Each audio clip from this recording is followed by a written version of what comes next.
Keep playing. Welcome back to another episode of Eagles Weekly. Here are your hosts, Brett, Haas, Mac, and Jack. How we feeling, fellas?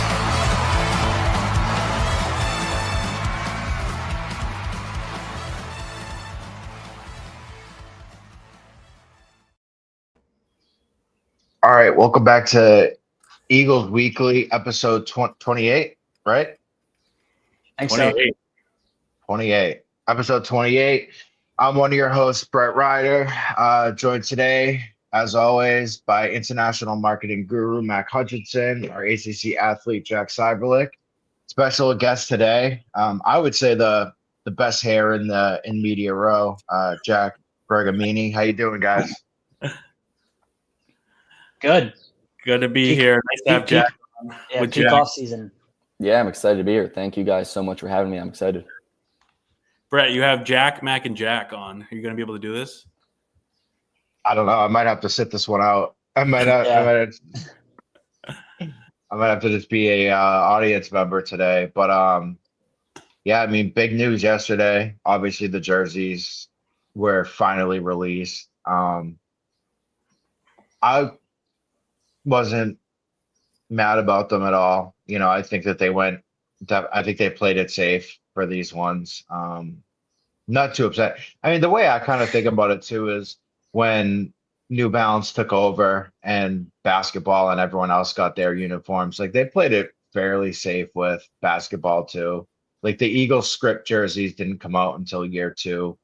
So it's really not a surprise that they kind of went a little bit safe on these. And, you know, really all they did was just put the stripes on the sleeves. Nothing too crazy. They butchered the red bandana jerseys. Like, frankly, those got, I don't even know like the proper word for it. I think those were just absolutely destroyed. I mean, the only thing I can think of is that maybe Adidas wasn't really allowing for them to, you know, recycle those, but for the love of, you know, I don't really know. Like, I guess first and foremost, like, what do you guys think? What's your guys' kind of thoughts on the new uniforms as a whole? Do you like them? Do you not like them? What do you think? Like, start there. So we talked about it's funny because we talked about this last week going into this in anticipation, and I kind of got two perspectives on it. Like from the fan perspective, I feel like I was like, not a big deal until I saw the red bandana uniforms, and then I got a little upset because I mean those even people that weren't BC fans or knew nothing about BC thought those were fire uniforms, like the red on white. So from a fan perspective, not keeping that aesthetic or at least improving upon it just hurts the brand. Like it's objectively, like I think that hurts it.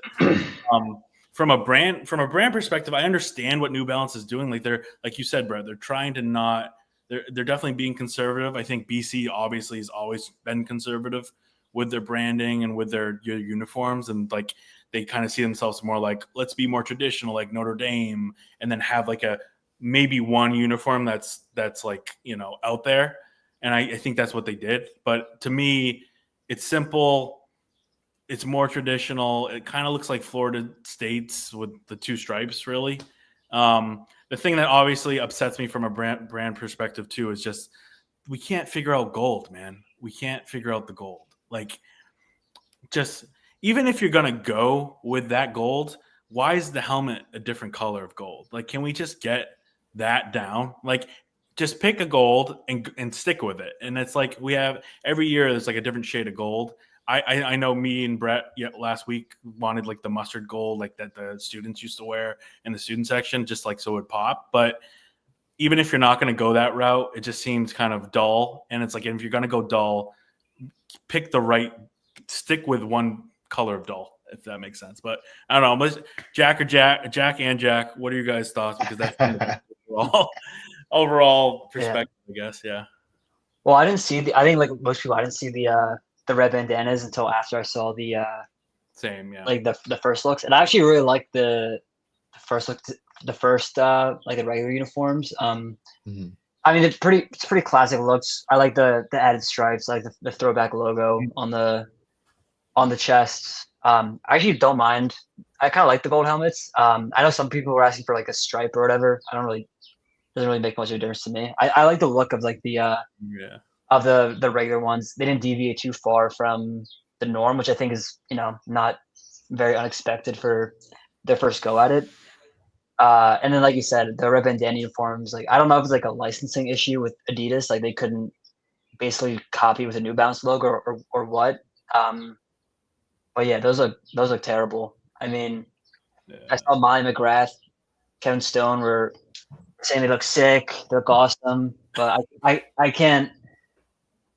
don't know how much BC paid them for those opinions, but that's just like not true at all. I mean, the number is like solid, but they had like the red bandana like pattern on the side.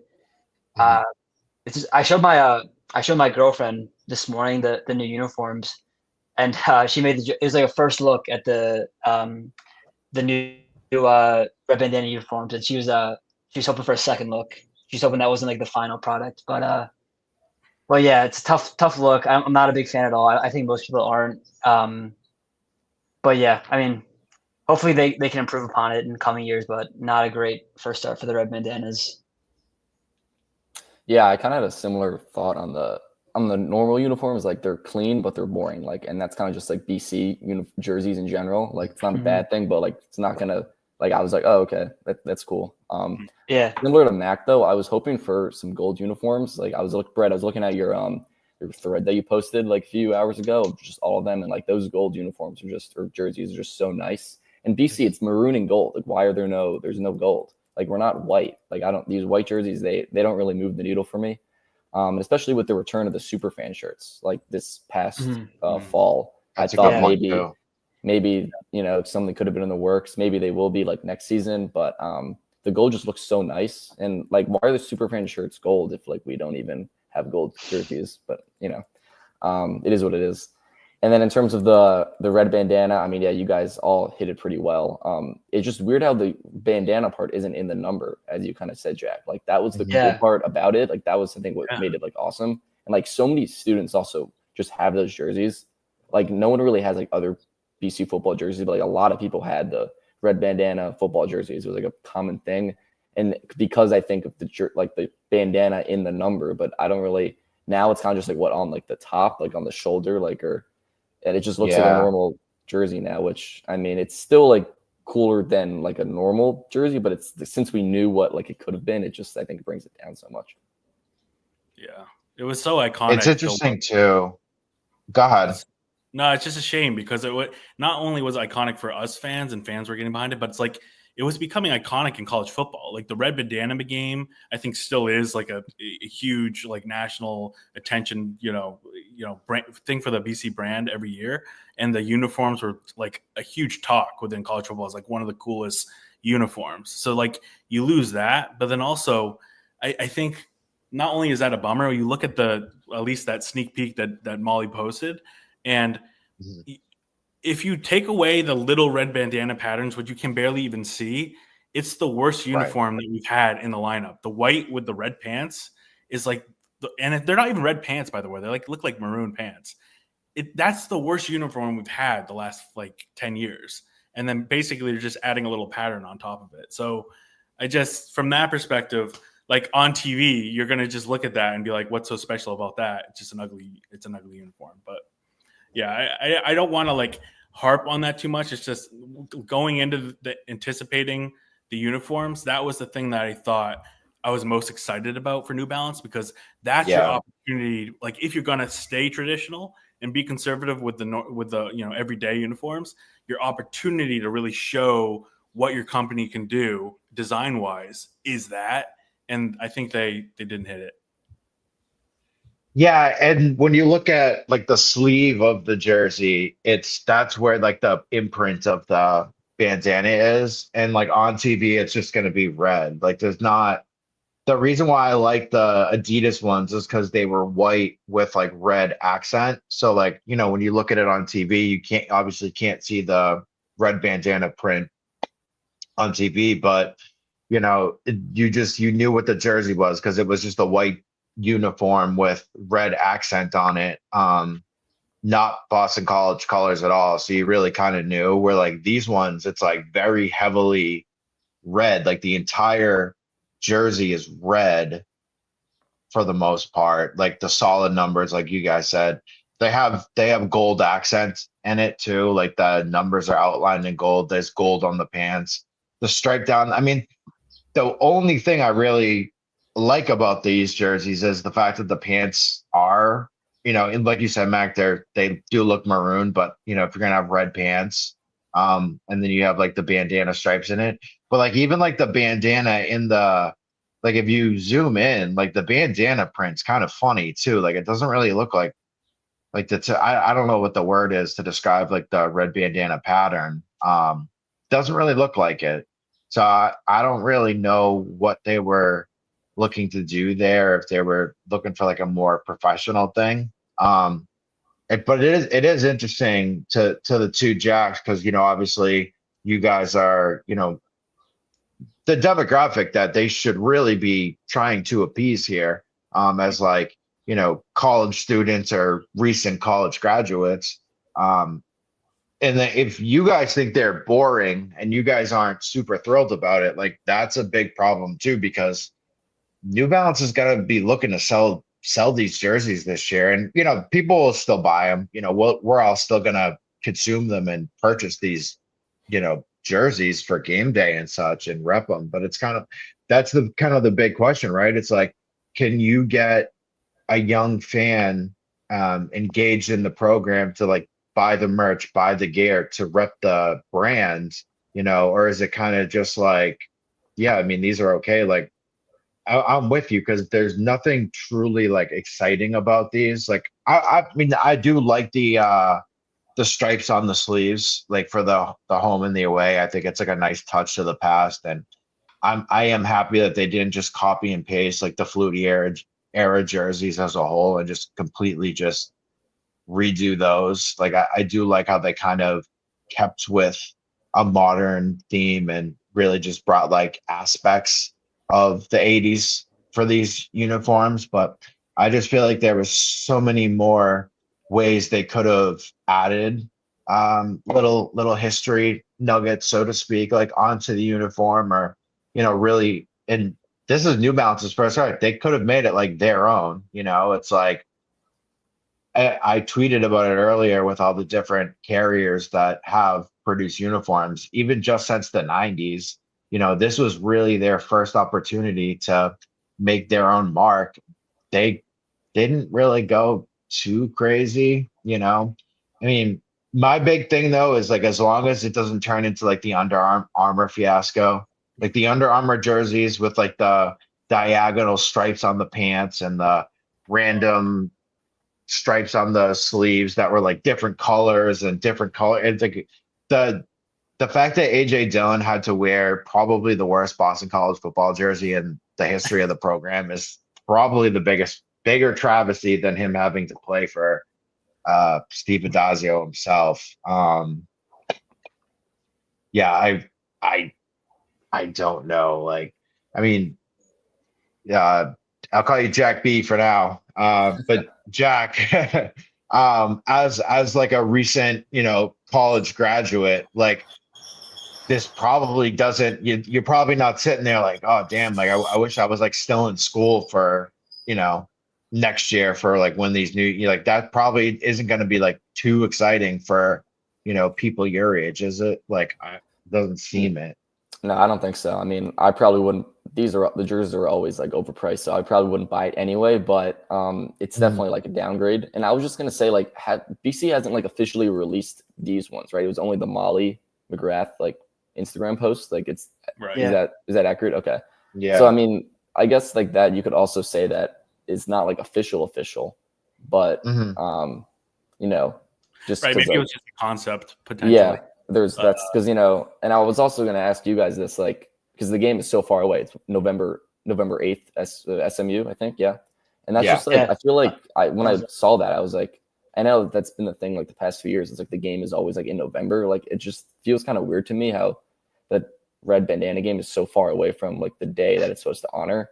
I know people Yeah. have like talked about this before, but and not trying to be like controversial, but I don't know. Just I feel like it would make more sense if it was closer to the actual date. I didn't at the beginning. They used to try and I feel like make it closer to 9/11. Yeah, USC 2014, the first one. I'm pretty sure it was like a week or two. Right, like the after weekend 9/11. before or the weekend after 9/11 or the weekend of, and like they've gotten way past like and now it's about I feel like TV, ESPN pretty much. Yeah, that's exactly what it is. Yeah. It's about more eyes on not necessarily on BC. I bet the TV execs are looking at okay, what of BC's games can we have the excuse of this game and like get eyes on it, and that's unfortunately I think what it's begun.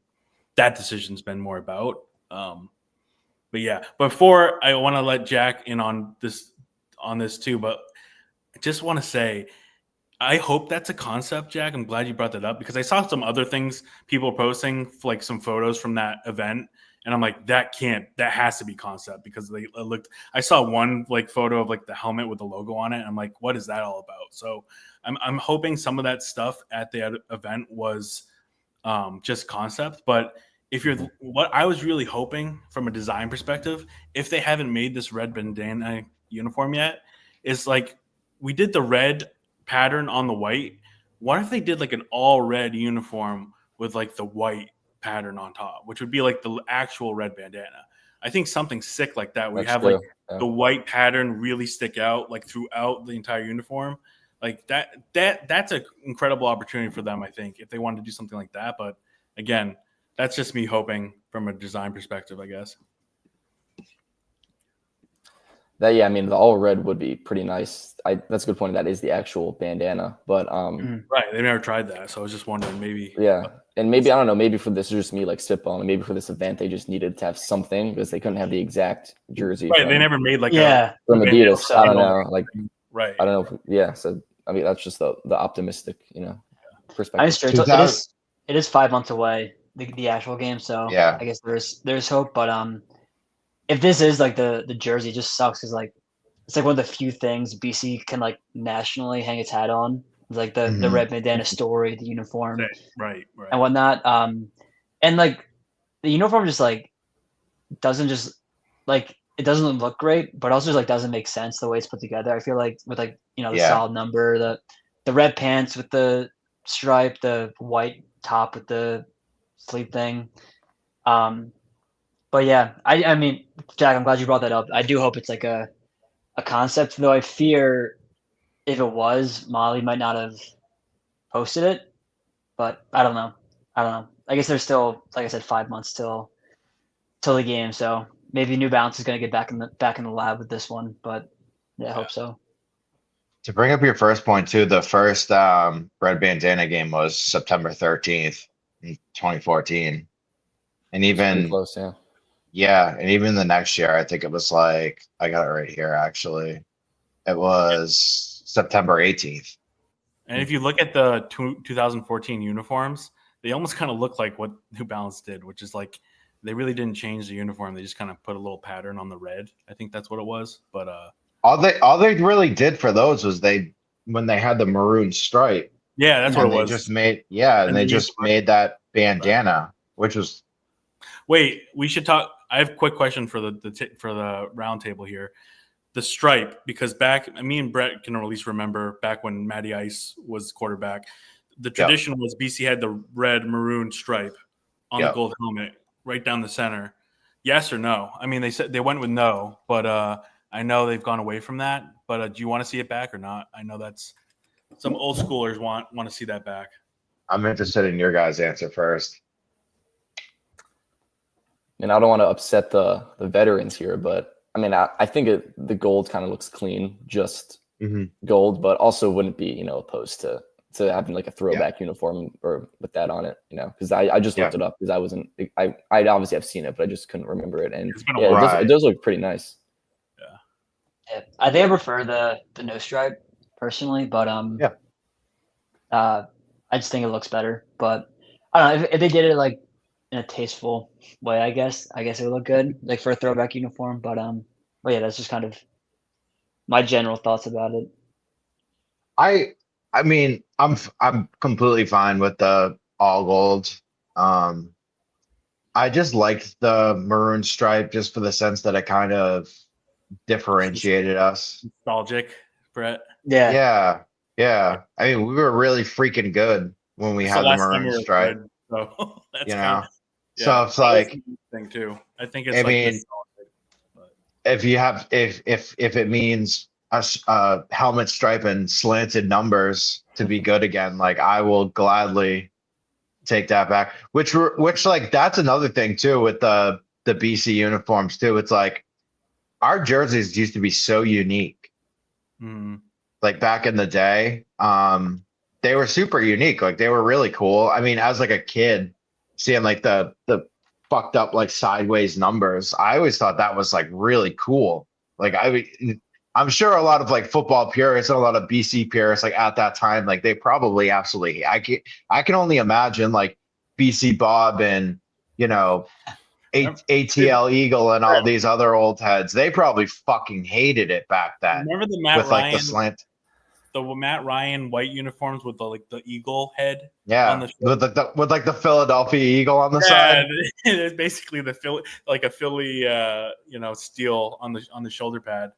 But yeah, I feel like nostalgic wise for the helmet, the stripe would be cool every once in a while. But I agree Yeah. with Jack. Without the stripe, it looks better. I just wish that they could figure out the whole gold thing with the pants because that just always drove me nuts. And then I know how Notre Dame went with like the pure gold helmets. Do you guys like the gold helmets that are like, I think like Wake Forest does it sometimes where it's actually that gold, like shiny gold? Or do Like you kind the of like metallic gold. the more matte gold, I guess. I don't know what to call it. I like the helmets they have. I like the shade of gold Yeah. they Yeah. have. I mean they updated it a couple years ago too when they came out with the Adidas helmet or the Adidas uniforms. They like changed the shade of gold because I don't know if you remember, but before that, like with Adazio, it was kind of like a bright gold Right. or like I guess more of like a yellow gold, so to speak. Yeah, the darker gold Um, it's way more aesthetically pleasing. it's yes, it's definitely better. I'm really fine with it either way. I mean, I am with you though, and it's something that I never really noticed until it was pointed out by people like you, just in regards to like the fact that they can't get the pants to match the helmet. Yeah. I mean, I'm not a designer. I'm not a guy. Yeah, we're not fashion experts. Yeah, Certainly not. Yeah. I Kind of a feel like BC that tradition, the gold, the different shades of gold, and not understanding that as a brand. It's kind of like a BC tradition at this point.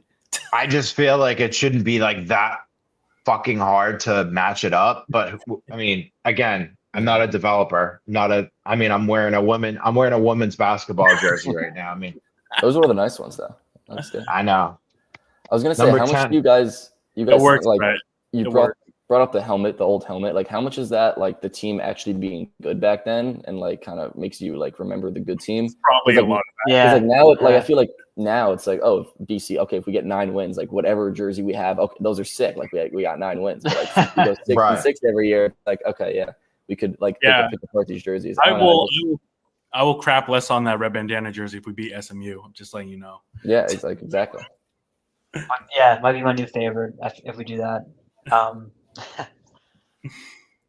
Yeah, if we win nine, I mean, I don't care if we wore trash bags. If we won 9 games, like I am gonna be insufferable for a long time. You will, 9. we swept the. I'm getting 8. I'm happy with the 8. It's like I mean, we swept the Yankees last week, and I reactivated my Facebook just to start like posting trash all over Facebook just for whatever reason. I like your We tweet wouldn't- of Mookie, Devers, and Xander gone. Yeah, good times. And then great times. Yeah, that's. I was telling my Red Sox. I was telling my Red. We're a Red Sox podcast. Sorry, go I'll tell my ahead. Red Sox Yeah. buddies this. They were getting too close. They're kind of hot after like they take 5 or 6 from the Yankees. Yeah. And they just gotta play 5. They gotta play 500 ball. Like that's just what they want to do. It seems like they're getting too good. So that was 500. that was What we tough. do. That was tough. Yeah, We do. Yeah. pure mid. They win 6 in a row. They're like, we Like gotta now, get, now we gotta get we back gotta- down. Yeah. we gotta get this guy out of here. before we fall too far into the Red Sox podcast that we become eventually. Hey, I'm a Yankee fan. I can take it. It's all right. Oh, Jack, I'm sorry. You guys are having a rough patch right now too. Yeah, you guys trading away Devers made it hurt a little less though. So that was nice Yeah, for all I my would Boston think friends so. to see them freak out. Yeah, I would think so. I just wanted to do a quick shout out to. We got like a bunch of commits this past week, but there was 2 that stuck out to me. One was the linebacker from Massachusetts, Makai Volsi. I don't know if I'm pronouncing his name. He's like 6'4". He's a total beast. And then the other one was, Brett, you'll like this, a 5-star kicker, and his name was Jonathan Hewitt. Again, I don't really know how they rate kickers because we've gotten 5 Was that a commit or a visit, Mac Hewitt? I think that was a commit. Jonathan Hewitt committed to BC. Yeah. I think it was a commit. Sweet. Yeah. Sweet. Yeah, and he's a Nice. 5-star kicker. So that'll be nice to go along with our Irishman to try and get this kicking back in order. Get special teams back in order. But I just wanted to shout out those 2 names. There's 3 other commits too that still haven't. They're probably going to commit later in the summer at some point, but they did commit during official visits. But I don't know if you guys want to dive into. This is the last weekend of official visits, and of course, This is the big weekend. We got like Carter Gooden coming here. We got Femi Babalola. We got big names coming. So fingers crossed, and keep an eye out. And Brett will hopefully keep you in the loop if you're on X. Yeah, not you, Mac. Not you. Yeah, no, I'm a shadow banned. Yeah, Mac. Do you have any gut? What's your gut feeling about Carter Gooden? Because he's getting a lot of national attention, obviously, and it seems like BC's kind of falling into the the local school. Well, is he local? Is he local? I forget. Yeah. Yeah. Tabor Academy. Yeah. So it seems like I only know that we're- because I just Googled it, by the way. I'm not going to pretend like I knew that off the top of my head. Yeah, Brett. You don't have to say that. You could just Carter Gooden expert. you could just roll with that. Yeah, try to. I'll say this on Carter. I have no insider information on him, but I think from the BC's perspective, we're in a way better position than I think people think. Like most people think. I think when people think of a 4-star recruit and BC, they go, "Well, we have no chance." Look at Michigan. Look at Ohio State. Look at all these other schools that are here. But we're in, I think, a lot better position because there's no leaning one way or the other. A lot of times with these 4-star recruits, you'll see, either crystal balls or people in those other schools saying, "Hey, it looks like he's coming here." With Carter Gooden, it's been interesting. No insider from any of the other Power 4 schools are saying, "Hey, he looks favorable to come here." It's like a complete neutral wash because he's not talking to anyone, which gets me to think, I think he's really making this decision super internal with his parents, obviously, as well. And that, I think, gives BC advantage as far as, there's a lot of room, there's a good chance, maybe he wants to stay at home. Maybe his parents want to see him play every weekend and he wants to stay in New England. I think that's a huge get here. And I mean, Carter Gooden, that makes your class. If you're able to land 4-star top 300 guy like Gooden, that changed the ball game. Totally. I saw someone saying there's that BC group chat on Twitter. It did seem like some other fan bases were slightly not scared, but they knew that BC was a legit player, not just it happens a lot, especially with basketball, and TJ Power, 5-star TJ Power has us in his final 5, and it's just I think that's what people it's just the local school. Yeah, when there's no obvious leader, I think that's what people. Yeah, but this doesn't seem like that, which is encouraging, I guess. Yeah. But so he visits. Is he visiting this weekend, for the final one? You said that. Yeah, it's the last official visit. He'll be here. He'll probably be arriving tomorrow. And here this weekend. So I don't have his 247 profile up. I wonder if that's his last official because I know he's had a bunch prior. But Did we Yeah. just that'll be get a interesting. did we just get a TJ Power mention in June 2025? Hey, how's he doing? Hey man, anything to talk BC hoops. I'll make that connection. But But he's I think he's the best target on the board for sure. yeah, Okay. And I think he's ranked Now 70th did he overall. visit? 70th. Was he in house? I think he's been to campus before, but this is his official visit this weekend. Is Okay. Wow. And he'll be here with like Femi Babalola, and there's a few others here I have on my list. I love the way you just dive into these names because you know how I just butcher the fuck out of all these poor kids' names. I'm gonna read out 5 more too that are coming this weekend. DJ Biggins from Connecticut. He's another New England guy. You got Mason Leak. We've talked about him before. He's a Catholic Memorial guy. So good connection there in Massachusetts. Marcelino Antunes. I'm totally butchering that one, Brett. I'm with you with that. But he's a Massachusetts guy. Offensive lineman Dean Ruxinatis from New Jersey, and linebacker Steve Klein. I think Dean is Massachusetts, and Steve Klein's New Jersey. So these are all like New England, Northeast region guys. So again, and they're all very highly either a top 3-star recruit or 4-star recruit. So this is our huge target list this last weekend. And but again, I think people are really looking at Femi and Carter Gooden because Carter's like he's a top 100 recruit. We haven't had a top 100 since I can't remember the last time we had that. So top 70. Probably He's number 69 right now. Yeah. Nice.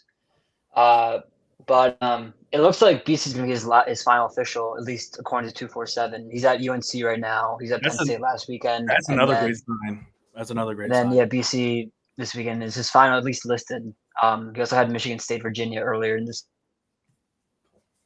I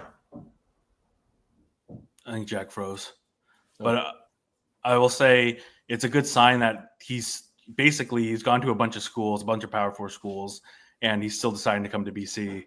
Another good sign. And it's interesting though. You're starting to see that more with these players. It used to be maybe the first or second visit they start committing, but you're seeing more guys, I think, go to all their official visits and like kind of push off their decision, which probably has to do with not just the NIL, but now schools can dish out $20 million or whatever. So I think that's having to do with their decision making as well. But you're feeling good about, at least feeling positive about Gooden because Massachusetts, and he's coming to visit this weekend.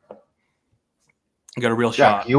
Jack, you obviously covered the school for the Heights the past couple of years. What how do you feel about like the uptick of recruiting? Like, do you feel like is that noticeable like for you being, kind of on the beat for the last couple of years and going from Halfley to Brian? Like, have you noticed an uptick in it too? I mean, yeah, I remember when was it 2 years ago? Like when that Halfley stuff was the recruiting wasn't going very well, and I remember he had like a press conference. He was like in the car like in Texas or something, and he was like basically trying to reassure the media, like the 5 of us, like that everything was okay. And I've never heard him like talk like that. Like he was like he definitely knew that like Twitter was freaking out, that like people were worried about recruiting just because like they hadn't gotten the numbers or whatever. So I think it definitely was noticeable with Halfley that there was. I know he have like some high recruiting classes, but I think near the end it was definitely a struggle.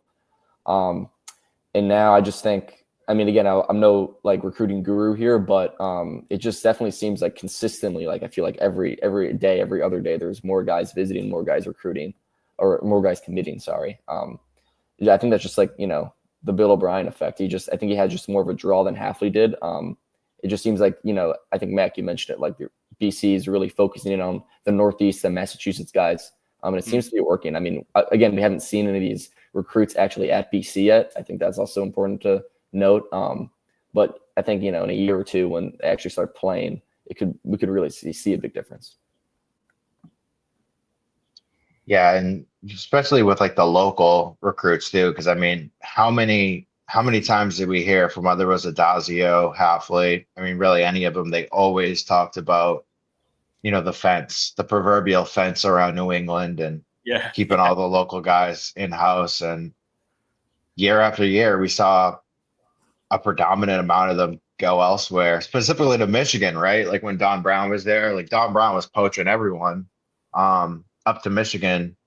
And it truly feels like now they do have like a lot, not only a lock on the New England area, but a very good understanding of the surrounding talent that's here. I think they do a real good job of, keeping the right guys home, so to speak. And I'm looking at it now. I think they have three of the top. Is it three of the top? Am I reading that right? They have the number. They have. Oh, they have four of the top 10 staying home so far. So, No, and BC, Carter they finally Gooden got would be their 5. Bill O'Brien, the border czar of New England. He got the Yeah. He's kept them in. It took and you're starting to finally really see it after a full offseason, because again, this is his first full offseason. Yeah. He's really been able to not just keep Massachusetts top recruits in, but you're seeing them from New Hampshire, the number 1 offensive lineman there, seeing them from even Maine and also the area, New Jersey and New York. So that's what that's your bread and butter. You got to be that. And I think since I want to say since Don Brown left to Michigan, we kind of stopped being that foothold, that hold on New England. And even with Hafley and Adazio, they kind of were all over the place. They bring quarterbacks from the West Coast, all these different things. But I feel like finally we're getting back to the roots of what made BC football, hard-nosed football from New England.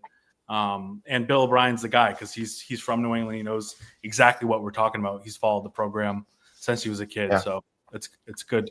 It's good to have him at the top.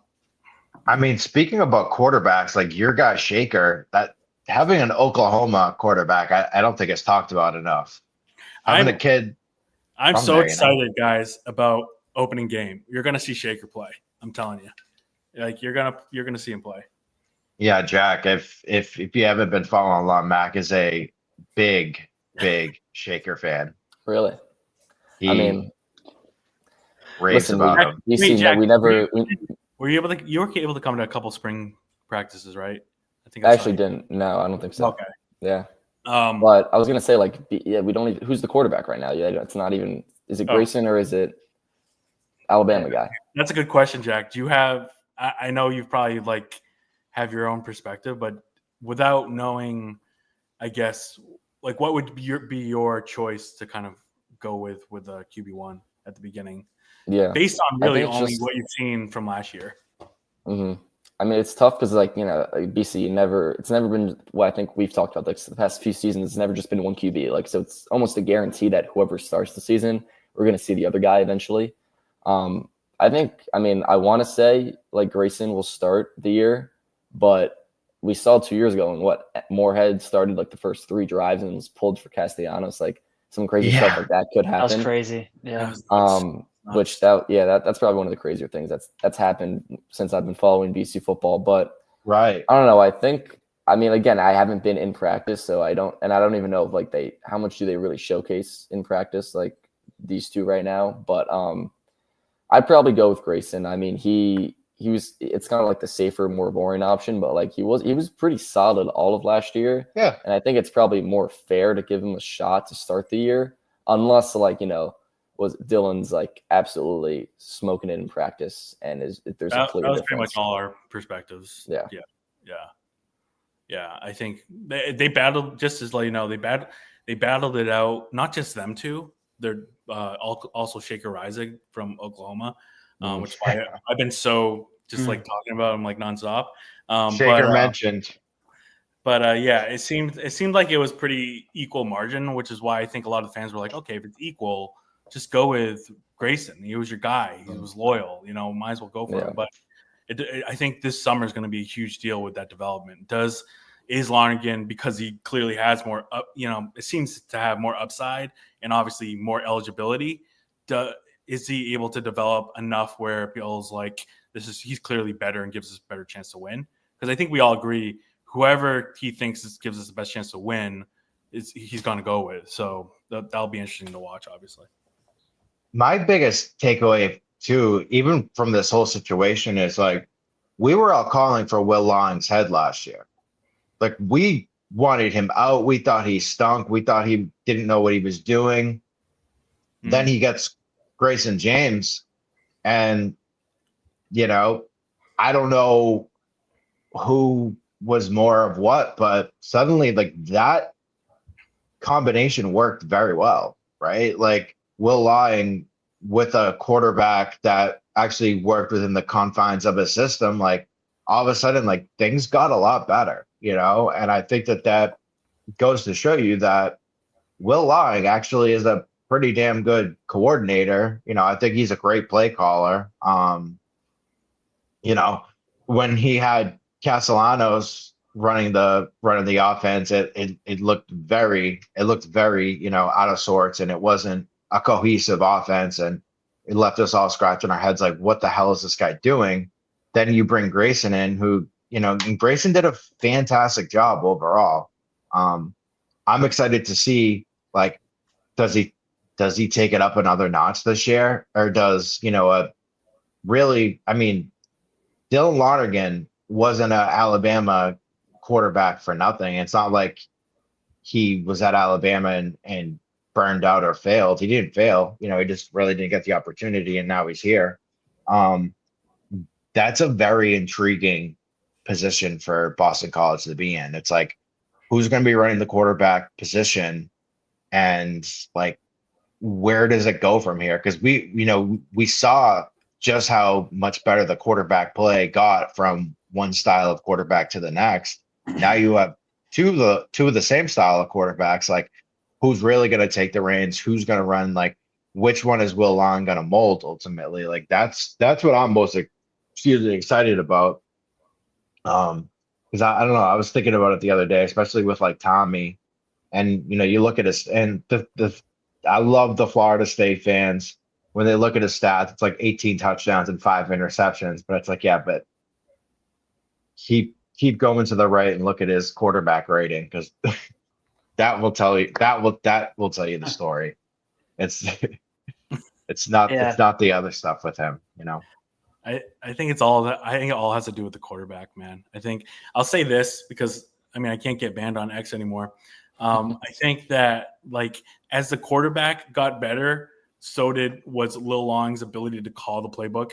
And when you really think about Will Long, I'm glad you brought him up, Brett, is Bill O'Brien's really calling the plays. Will Long is he's really the executor. And when you think from Bill O'Brien's perspective, he's like, this guy's worked with Brady. He's worked with, all these incredible Deshaun Watson. Unfortunately, but all these Heisman candidates at Alabama. Bryce Young. Yeah.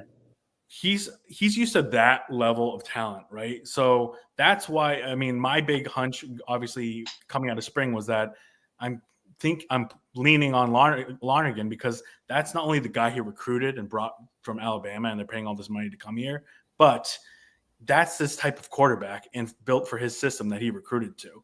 So when you looked at why legitimately we were frustrated with Long, was because he was just having to play call what Tommy was, able to do, which was not that much at the beginning of the season. To be honest, we should have given him credit for that Florida State game, because he called pretty much a perfect game for Tommy based on what Tommy was able to do. But you saw it, like there wasn't enough there to sustain that. Once you brought Grayson in, gave them the ability to actually open up the passing game, he was able to do more. I think if they do go with Lonergan, who has more of that, again, the ceiling risen a little bit, I think you're going to be able to see even more of what Bill really wants to do. And I think, again, these next 3 years are going to be an evolution of that. More and more of what Bill wants to do with his offense, because, again, we're talking about someone who's, coached the best at the highest level. And that's his vision for his offense. Is it all comes from the quarterback. That's everything. Not just for the offense, but for the entire team. Like, he's said this multiple times. Quarterback's the most important position. Nothing comes close. And so until he gets his guy in place, I think we're going to see only part of what he really wants to do. Jack, but there's were a you good with the chance stands for any games? Sorry, go ahead. Go ahead. No, I was gonna say, it's mid-June now, 6 weeks away from August. I bet there's a good chance Bill will name a QB1 going to the season, Mac, or Brad or Jack, or do you think he's gonna wait on that going to right up to Fordham, right up to Michigan State? I'd say you'll see the depth chart of or. Yeah, But you'll see Yeah. like the Grayson James or Dylan Monaghan. Yeah, I think knowing that's- BC, they'll just wait. Like, Yeah, the BC way would be to wait until the last second. But I think I said this before. Bill's been interestingly kind of radical with some of his media play because he understands the media really well. Like Yeah. I have a feeling that if this summer, it's whether it's the first week, second week, middle of the summer, or the end of camp, whenever he knows for sure this is my quarterback, I think he's just going to announce it. I really do. I think he's just going to be like, this is the quarterback. We're going forward. He'll talk to the media. He knows us really well. It's like, like you said, Jack, there's like 5 of us. He'll say, this is my quarterback, answer questions, and then he'll move on. Because he's not going to want to deal with all of it. He's not a BS guy. He's not going to deal with the whole, I'm going to wait till it's like, we're playing Fordham first game. Do we really need to hide that? I think he's going to, the second he knows, I think the media will know. But maybe I'm wrong on that, but I think that's what the type of guy he is. I mean, I've said it before, and I'll say it again. Whichever quarterback they send to ACC Media Day will not be the star. The other one will be the starter. Yeah, Don't send a quarterback, please. because they sent Moorhead, right? And then it wasn't him. And then they sent Tommy. Tom No, it wasn't last him. year. Yeah. And they had sent Phil previously. Oh my God. They did send. What a streak. What's he up Yeah. to? Someone Phil's- LinkedIn, I think. He's got a Yeah, LinkedIn. check in on him, Jack. See what he's up to. I'm gonna send him a connect myself. Right, I'm gonna connection. Maybe he's got something. Yeah. We should yeah. Phil, are you hired? I saw Bobby. You guys might not know him, but I know Mac will. I saw Bobby Swaggart was hiring. I reached out to him. He didn't get back to me, but it's okay. Tiger. Wow. Yeah, you remember him? Yeah. He played for BC for like 7 years because he had like I remember. crazy knee. He had like this kid had like crazy knee injuries for like 3 seasons, like a staph infection in his knee, like unbelievable. And then he came back in 2015 and Uncle Dave Shinsky, when he was like still 30 playing for us, quarterback. yeah. So Yeah. do you guys all think Tommy at FSU is going to be like terrible? Because I kind of feel like he won't be. I don't know. I feel like Really? Yeah. I don't Stand know. on that. Do we remember how good he was 2 years ago? Like, he was pretty good in the right system. If he has that ability again, because it seemed like he had trouble running last year. Yeah. But maybe There's he was definitely there's definitely some Gotta be injury or something. something, but I think it might have been like a concussion. I don't know. I heard some stuff, but But the talent they have at Florida State, and if he's able to be 100%, hey, he could put up crazy. We've seen the plays he's been able to do. I'm just not. I feel like I don't want to write him off like that quickly. Again, I'm not like a huge fan of his, I would say, but like I don't want him to necessarily fail. And I just think he has the talent, like he has the tools. If they because Bill O'Brien was definitely not the right fit, like just from day one. The system, maybe like the style. But if FSU could figure that out and unlock it, and he's healthy, I don't know. I think he could actually be pretty good. I don't think they're going to win 2 games again this year. I take the over on that. Yeah. I mean, But pretty safe. Jack, I kind of agree. I think, play definitely regressed, but I think there's also like a clash of like styles and the sort of offense that Bill's running. Sure. Because Like styles and 2023, personality. yeah, seriously. And if FSU is willing to fully buy into the play style to support how Tommy plays, which it seems like, they're pretty willing to, at least that's what it seems like. But yeah, I could see them. I don't know. I think their over under is like 5.5. I could see them winning 6-7 games because Florida State, they're one of those schools. They're always going to have talent on the roster. Like even last year, like despite them going 2-10 or whatever, like they had talented guys. Like I don't doubt that at all. So I think if they can, they have the same over. They have the same over under as us. I think I saw 5.5. I could be mistaken. So yeah, I don't know. we'll have more wins, BC or FSU is the question. If it better be us, because I mean, if it's not, it's gonna get embarrassing. But yeah, Jack, just to your main point, I could see Tommy doing well if they fully commit to him as their offense and not Oh, did we lose him again? kind of. Oh shit! What happened? Did we lose Brett? Oh, no. What? I think Brett lost us. Oh, Right. Brett I lost lost. us. Yeah. Sorry. Yeah, I'm back. Keep going. Sorry. Okay. Sorry. No, well, I was just Let me saying shut my if mouth. yeah, my point was just that if Florida State kind of commits to Tommy and the play style that he is best in a way that I don't feel like Bill or Will Lyons kind of did last year, then I could see them being semi-successful next year. But yeah, we'll see. Definitely take the over on 2 though. I just thought it was great when Tommy was talking about how he was basically like sleeping in the locker room with DiBiase last year. And it was like, well, what were you guys doing? What was going on there? Because clearly you weren't practicing or watching film because just wasn't friggin' working. Yeah, I remember that Globe article. It was like, Yeah. or forever in the morning, and yeah. But hey, I'm sure we'll see some like maybe highlight reels from Tommy, but I think the ideal is if maybe we both perform out of our minds and it's an ACC championship matchup. I think that would be that'd be fun. That'd be the That'd be dream, fun. right? Yeah. Any ACC championship appearance would be the dream. I don't care who we're playing. I'll take anyone. What? You're right, Jack. Yeah. Jack, before you have to bounce, do you want to tell just everyone your outlet and where they can find you online? Sure. I mean, so I graduated, so I'm no longer the Height. I was with the Heights, the BC student newspaper for 4 years. But no longer with them. Make your announcement here. Because Make your announcement here. Yeah, so Brett was kind enough to invite me to join Eagles Daily, so I'm excited to be writing some columns, some basically anything on my mind about football or basketball. That's kind of or like anything BC related. So I'm definitely super excited to join you guys. Obviously I've been seeing you guys at press conferences and practices for like 2 years now, so it's cool to join you guys and just join the team. You guys have a good thing going, so I'm excited. Yeah, we're so good that we just don't have Twitter. We're that controversial. We get banned. What's the status with that? You think you'll because it was a big account. Like you're gonna get it back? Yeah, it's right when. Well, I know for BC football fans, we're about to hit 25,000 followers. So they banned us. We don't know why, but I'll just say if any of the followers, I mean, I'm sure a lot of them are listening right now. We're on Instagram and we're on TikTok. So I'm transitioning my content there temporarily. And so go follow us there. But and obviously you can go to our website, and Eagles Daily, of course, has a website as well. So go check us out there. But yeah, I don't know. We'll have to get back to you guys on that. So stay in touch. Brett's going to have to hold down the fort on X. Yeah, Brett's got to pick up the slack. Yeah. It's a bad person to rely on, but Jack, thank you so much for hopping on. Looking forward to thank you guys for having me.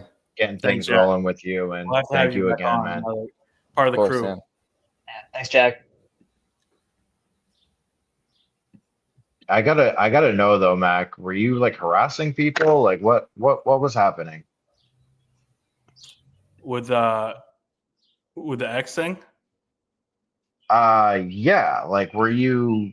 No. What were you doing? I had no warning whatsoever, and they just randomly woke up one day and my account was banned. So yeah, I got the Eagles Daily email. I was like, what the fuck? I think I don't know if it was like a group thing because like they're associated with each other. I have no idea. But, I have a feeling that's because they sniped all of us. I mean, thank God they didn't snipe my personal account. At least like we have one. They smoked us though. But yeah, we'll be appealing that, and hopefully we can get everything back in order soon. But I'll just say for everyone listening, we can just go to the websites. Our content will still be writing everything there, and then we'll post all our stuff for the podcast and everything on, Instagram and Facebook and TikTok. But I don't know, that app's, I'm not going to lie, that app's kind of fallen off the last couple of years, and it's very difficult to maneuver it from a business perspective. It does suck. Especially like, dude, you grew that BC football fans account from nothing. We started only 3 years ago, like literally nothing. Yeah. And, like for people that don't remember, like it was just like an account. It was like a side hustle type of thing. Like me and my dad have been season ticket holders for almost 20 years. Section shout out Section UU, right in the corner, right near the sausage stand. And then we obviously, he's a BC grad, and we've been, following BC since before Matty Ice started the account. And then just 3 years goes, by, and now we're up 20 about to hit 25,000 followers. And, again, made all these incredible connections. So, Eagles Daily, Brett, all these amazing things. And then built this huge community, which I'm hoping we can still hold on to. But it's just, it's a shame that they, took a count down, and it makes no sense. Yeah, and they smoked our little podcast account too. Yeah, Eagles Weekly is in the clouds. I'm gonna have to do my legal efforts to get this back, but I think for now we'll have to log it here on the pod, and people can just have to view it online on our websites, I guess. But listen, I'm not the stepdad. I'm the dad that stepped up. You know what I mean? There you go. There you go, Brett. I'm accepting responsibility on this one. Yeah. Fucking Christ. Anything else before we wrap up here? Not for me. I think I'm good. No, this was a good pod, guys. 28. We're growing the team. We're losing accounts, but we're growing the team. And, yes. It was nice to talk to Jack, and we got a big season ahead. Big season. I think uniforms aren't as bad as we think, but I think the red bandana. No. I think honestly the traditional uniform is great. I love I don't mind. I'm fine with them. Stripes on the sleeve, on the shoulder, fantastic. Yeah. And then the recruiting's taken off, guys. Really keep an eye out on. I will be yelling at Brett if we get good to tweet. So, but keep an eye out this weekend, because we got some heavy hitters on the heights. So exciting times. Yeah, can't wait. Yeah, I'm fine with the uniforms. I think overall, at least they didn't whiff. That's how I feel about it. At least they didn't miss on them. At least it wasn't like a travesty. At least it wasn't. I mean, I'll take boring over ugly all day. So total miss. Good starting point. They'll get better. It's their first time ever doing this too, by the way. Yeah, true. Company. Yeah. Jack, before we log out, I just want to throw some appreciation for the goatee. Goatee looks good. Yeah, you like it? The facial hairs, brother. Someday it'll connect. Someday. Just give it time. Waiting 24 years, but maybe this will be the year. I can't. I don't think mine connected till I was like 25, 26. Took a little bit. Yeah, sounds like I'm due. You guys are lucky. You got. I can never grow a stash. I just got the Asian neck beard. I don't get any of it. So it is what it is. Yeah. Listen, I'll tweet. I got the Twitter account. I got the beard. I'm holding it down for the team right now. So that's all I can do. Big time. Team guy. Episode 28. Right? 28. Yeah. Episode 28 in the books. We talked uniforms. We talked Bill O'Brien. Shout out to Jack. Thank you for hopping on with us. Other Jack. Not our ACC athlete. Our ACC beat writer. Our other ACC beat writer, because our guy is also an ACC beat writer now. But alas, thank you to Jack for hopping on with us. Very excited to get him kind of on board, keep him rolling. Always Yeah. enjoyed it. He had a great piece a couple of years ago about kind of like the disconnect between the basketball program and their alumni. So that was The student very perspective was great. Yeah. Yeah, that was yeah. awesome. So that was amazing. So I'm looking forward to kind of bringing him on board and doing all that. Great stuff on the future. In the future, just not on Twitter. But that's all I got. Episode 28 in the books. Make sure you follow us on Eagles Daily BC everywhere except Twitter. We'll be posting a lot more on Instagram and TikTok. I guess we'll be TikTok guys now. I'm about to be 35 next week. I can't really be a TikTok guy, but we'll You're gonna see Brett doing dances on TikTok now. yeah, Bring the yeah. followers over. Yeah. Talk about a middle age crisis. But yeah. Yeah. So that's it. Thank you and go Eagles. Go Eagles. Go Eagles.